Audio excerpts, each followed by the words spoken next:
तालियां बजती रहनी चाहिए, तालियों में कोई कमी ना करें।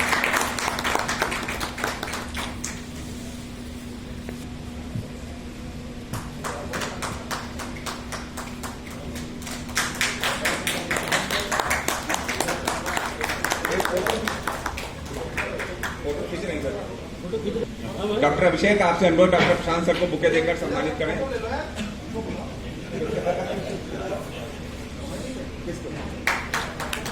फोटो ले यार, फोटो।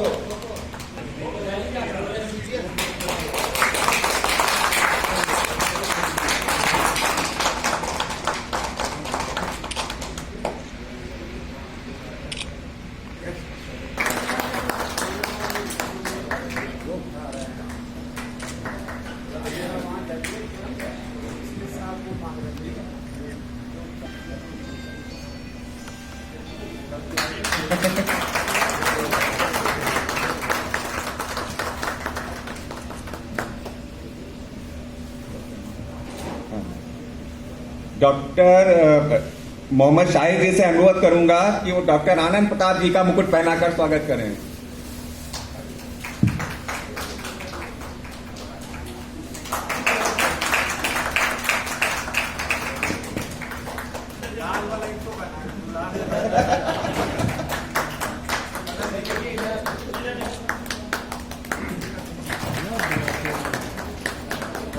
अच्छा,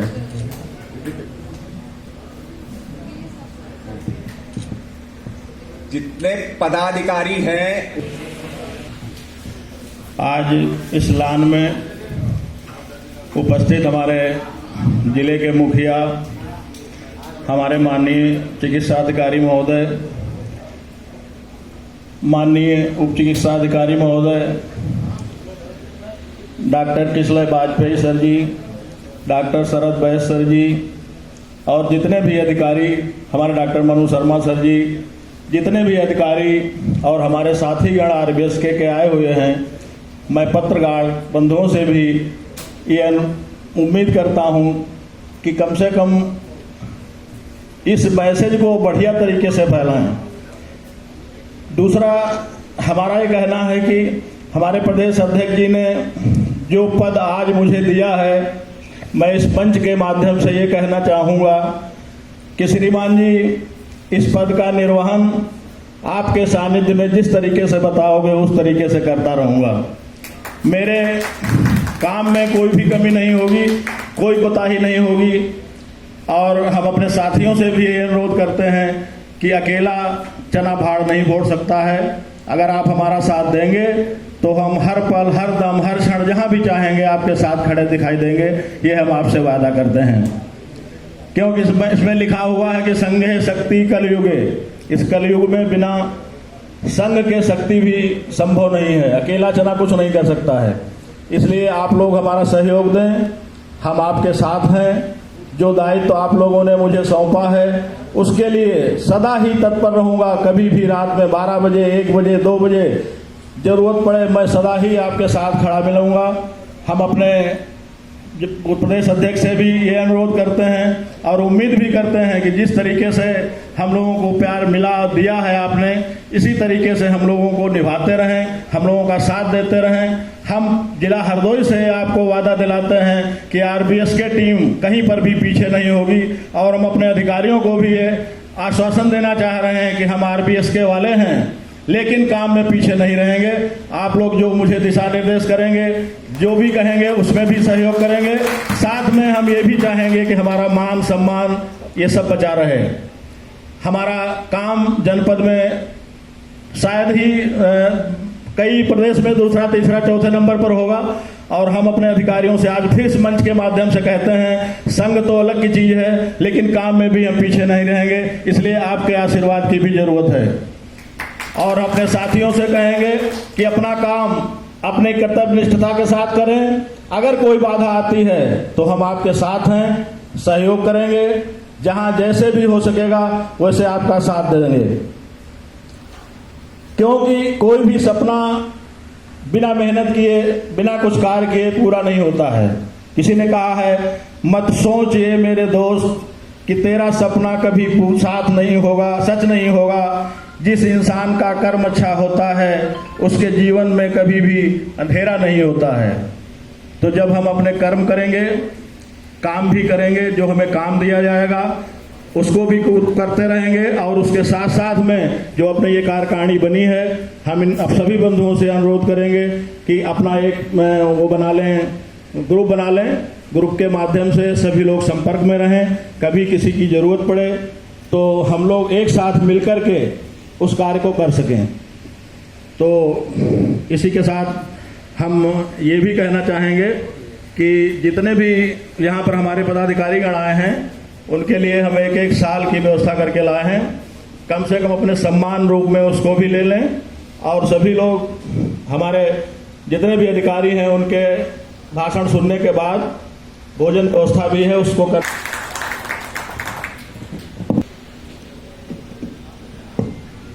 मैं डॉक्टर जुबैर से अनुरोध करूंगा कि वो डॉक्टर मनोज सिंह अधीक्षक अहिरोरी का माल्यार्पण कर स्वागत करें।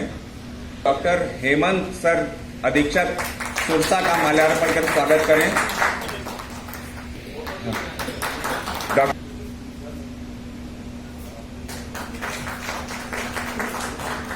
मैं डॉक्टर राजीव श्रीवास्तव से अनुरोध करना चाहूंगा कि डॉक्टर मनोज सिंह को शॉल पहनाकर उनका स्वागत करें।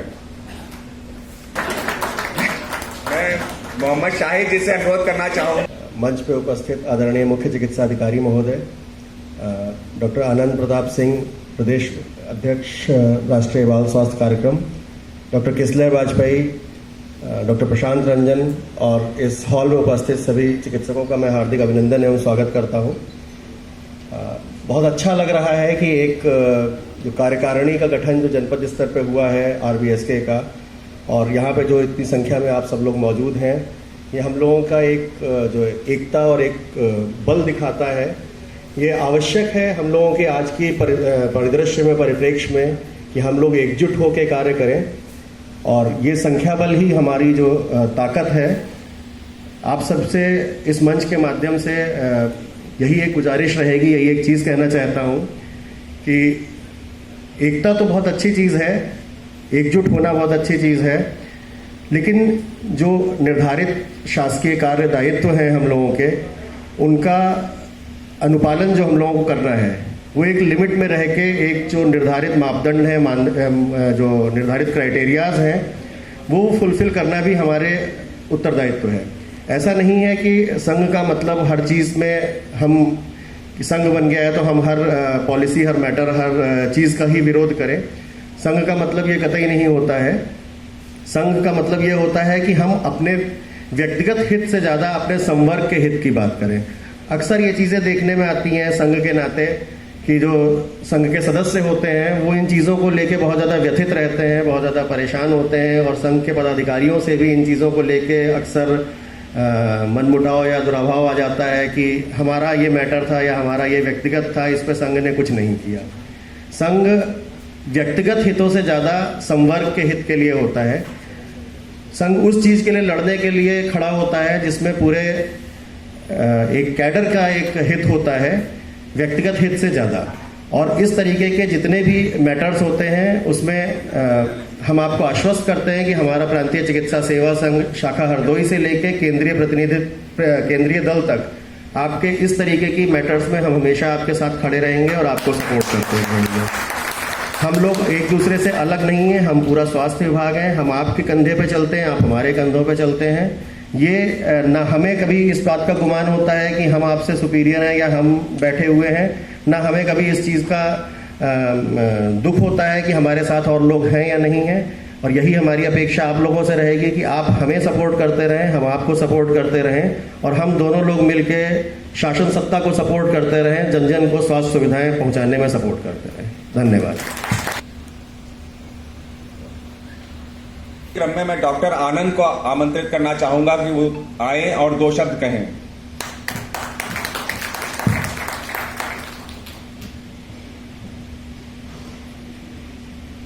भारत माता की, भारत माता की, वंदे वंदे। मंचासीन श्रद्धेय सीएमओ सर, हमारे नोडल सर, हमारे पीएमएस संघ के अध्यक्ष वाजपेयी सर, डॉक्टर शरद जी, और हमारे nodal sir doctor Prashant ji, आप सभी का आभार है कि आप इन संविदा कर्मचारियों को इस योग्य समझे कि आप इनको अपना आशीर्वादन देकर इनके जीवन शैली और कार्य प्रणाली को सुधारने के लिए अपने अमूल्य समय में से चंद समय देके यहाँ आपने उपस्थिति की है। तो जोरदार तालियों से सरकार और समस्त हमारे महानुभावों का आभार व्यक्त किया जाए। देखिए, सबसे पहले मैं बधाई देता हूँ नव निर्वाचित कमेटी का। आप सभी लोग निर्वाचित हुए हैं। जैसे सर ने कहा कि संगठन का मतलब ये नहीं होता है कि स्वयं का, संगठन का मतलब संघ का, संघ का मतलब हो गया एक समूह का, समूह डेट मीन्स की रिप्रेजेंटेटिव कैडर। हमारा कैडर आरबीएस के हैं, राष्ट्रीय बाल स्वास्थ्य कार्यक्रम कर्मचारी। इसमें जो कार्य दायित्व हैं, पहले ये मन से भ्रम निकाल दीजिए। कई जनपदों की हमने यात्रा की और बता दें हम तो पूर्वांचल के हैं भैया, बहुत ही मधुर बोलते हैं, तो कुछ मधुर बोलने में लोगों को गलतफहमी हो जाती है, तो उस बात को नहीं समझ पाते हैं, लेकिन उसको समझना पड़ेगा आपको। संगठन का मतलब ये नहीं हुआ कि आप पदाधिकारी हो गए तो आपका रौला हो गया। संगठन का मतलब ये हो गया कि अगर आप पदाधिकारी हो गए तो कार्य दायित्वों के जो सीमाएं हैं उसके अधीन अगर आपके ऊपर, आपके हित के ऊपर या आपके सम्मान के ऊपर कोई दिक्कत आती है, तब संगठन उसके लिए आवाज उठाता है। इसके लिए व्यक्तिगत कारणों से नहीं। आप अगर कहीं कोई अनुशासनात्मक गलती करते हैं जो अनुशासन के दायरे में नहीं है, आपके कार्य दायित्वों के बाहर के मेल नहीं खाता है, तो उसके लिए संगठन आपके लिए क्या खड़ा होगा? बिल्कुल संगठन का वो दायरा ही नहीं है कि वो व्यक्तिगत या आपके जो कर्मचारी हित के दायरे से बाहर होकर वो कोई काम करे। तो पहली बात यह है कि ये मन से निकाल दीजिए कि अगर संगठन है तो हम कुछ भी करेंगे। आपकी एक सीमा है, आपकी एक लिमिट है, और यही पाठ नवगठित कमेटी को सीखना है कि कार्य दायित्वों का जो हमें दिया गया है उसको निर्वहित करने में आ रही समस्याएं जो हमारे सम्मान और हमारे हित को हतोत्साहित करती हैं या नुकसान पहुंचाती है, संगठन उसके लिए आवाज उठाता है। और मैं बहुत ही निश्चिंत हूं इस हरदोई में आके सर से मिलके, और बाकी पीएमएस संघ के लोगों, मैक्सिमम सर लोग तो अधीक्षक ही हैं, मैं बहुत ही आशान्वित हूं कि ऐसी कोई समस्या हमें नहीं लगता है कि जब तक सर लोग का और हरदोई में सर लोग का चार्ज है तब तक किसी को कोई समस्या आ रही है या आएगी, अगर यही टीम रहती है तब तक। तो इसके लिए भी ताली बजाइए, क्योंकि फिर मैं वही कहूँगा ना, लोग कहते हैं डॉक्टर आनंद पूर्वांचल के हैं, फेस पढ़ ले, चेहरा पढ़ लेता है।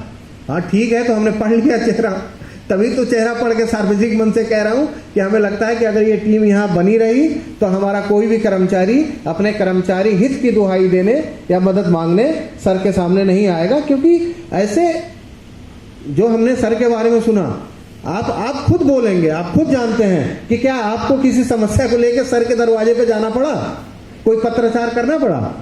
अगर थोड़ी बहुत समस्याएं देखिए हर जगह आती हैं, घर में आती हैं, तो संगठन का मतलब आप समझ गए। दूसरी चीज क्या है कि सर से मैं ये सबके सामने, सर से मैं आपके तरफ से ये कहना चाहता हूं कि सर ये वो कर्मचारी हैं जिन्होंने कोरोना में पदाधिकारी सैनिक के रूप में अपने जानों की बाजी लगाई, अपने जान को हथेली पर रख के आगे बढ़े, ताकि हमारे विभाग का, हमारे सीएमओ सर का और हमारे प्रदेश का, हमारी स्वास्थ्य सेवाओं का मान कम ना होने पाए। ये दरवाजे दरवाजे गए और L1 L2 तो थी खतरनाक, लेकिन पदाधिकारी सैनिक क्यों कहा? क्योंकि सर आप भी जानते हैं, मंचासीन जो पीएमएस सर संघ के हैं, अधीक्षक सर लोग हैं, वो भी जानते हैं कि जब कोरोना का प्रादुर्भाव हुआ शुरुआती दौर में, तो ना तो कोई उसका नेचर जानता था और ना बचाव के तरीके भी मालूम थे। तो उसके बाद भी अल्प संसाधनों में कितने जनपदों से खबर आया कि साहब हम मास्क मार्केट में नहीं मिल रहा है, हमको अपने जेब से खरीदना पड़ रहा है। हॉस्पिटलों की जो स्थिति थी, सर्जिकल वाले थे, लोग डरे हुए थे, डबल मास्क ट्रिपल मास्क लगाते थे, लेकिन उसके बाद भी ये वो कर्मचारी हैं जिन्होंने आपका झंडा बुलंद रखने के लिए अपने जान को हथेली पे लेके उस घर, दरवाजे, स्टेशन और यहाँ तक कि रात के 12 बजे अगर खबर आई कि इस गांव में बंबई से आया है, कलकत्ता से आया, गुजरात से आया, बिहार से आया है, तो 1 घंटे के अंदर उसके दरवाजे पे पहुंचकर उसके जांच करके उसको आइसोलेशन करने का काम किया है। ये वो कर्मचारी है, जैसे हमारे देहात में कहा जाता है 13 खाना रेंज। ये आरबीएस के कर्मचारी कोई कैडर ही नहीं बचा है, ये 13 खाना रेंज है। सर जहां आप फिट करेंगे वो आपके मान सम्मान और विभाग की मर्यादा को बचाने के लिए अपने आप को कुर्बान कर देता है, फिट हो जाता है। कई जगह सर जालौन से शिकायत आई, वहां पे गाड़ियों का कुछ इशू था, अधीक्षक सर ने कहा कि आप अपनी गाड़ी से जाएंगे, नहीं तो सैलरी नहीं मिलेगी। बेचारे मोटरसाइकिलों से, अपनी तेल भरा के मोटरसाइकिलों से भी टीमों ने काम किया है। ऐसा है, लेकिन क्या हरदोई में ऐसा हमें नहीं लगता है कि लखनऊ मंडल में ऐसी शिकायत कहीं आई है? बिल्कुल नहीं आई है। तो आप एक बार फिर तालियों से स्वागत करिए ऐसे मुख्य चिकित्सा अधिकारी का, जिनके नेतृत्व में आप पूरा संरक्षण पा रहे हैं। और हमारी उम्मीद है कि जब तक सर हैं आपको किसी समस्या को लेकर सीएमओ ऑफिस नहीं जाना पड़ेगा, ये मेरा तात्पर्य है। लेकिन इसके लिए आपको क्या करना है? क्या आप भी सर को आश्वस्त करेंगे कि आपके कार्य दायित्वों में रंच मात्र भी कहीं कमी नहीं आएगी? ये वो हरदोई है जो हम उन्नाव को पीछे करके आरबीएसके में पुनः प्रदेश में नंबर 1 का परचम लहराया है। हम हार गए हैं। बहुत बधाई सर के नेतृत्व को, एमओआईसी सर के नेतृत्व को, और सबसे बड़े मैनेजमेंट हमारे शाहिद भाई को। और उससे भी बड़ा, हम तो मजदूर को सबसे बड़ा मालिक मानते हैं जिसने इतनी बड़ी बनाई। तो समस्त कर्मचारियों के लिए जिन्होंने इस योग्य हरदोई को बनाया है, इसका परचम लहराया है। हम कहीं भी जाते हैं तो इसका जिक्र करते हैं, हमें नहीं एहसास है। हम करना चाहूंगी कि हमारे इन सब पदाधिकारियों को सम्मान करें। हमारे जिला अध्यक्ष डॉक्टर रामलखन गुप्ता आए।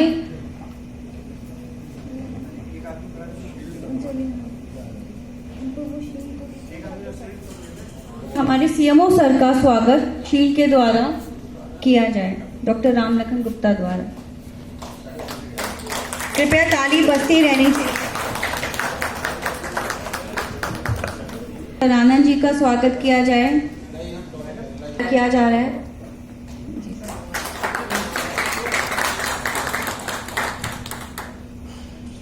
अतिथि डॉक्टर किसले वाजपेयी का स्वागत किया जाए।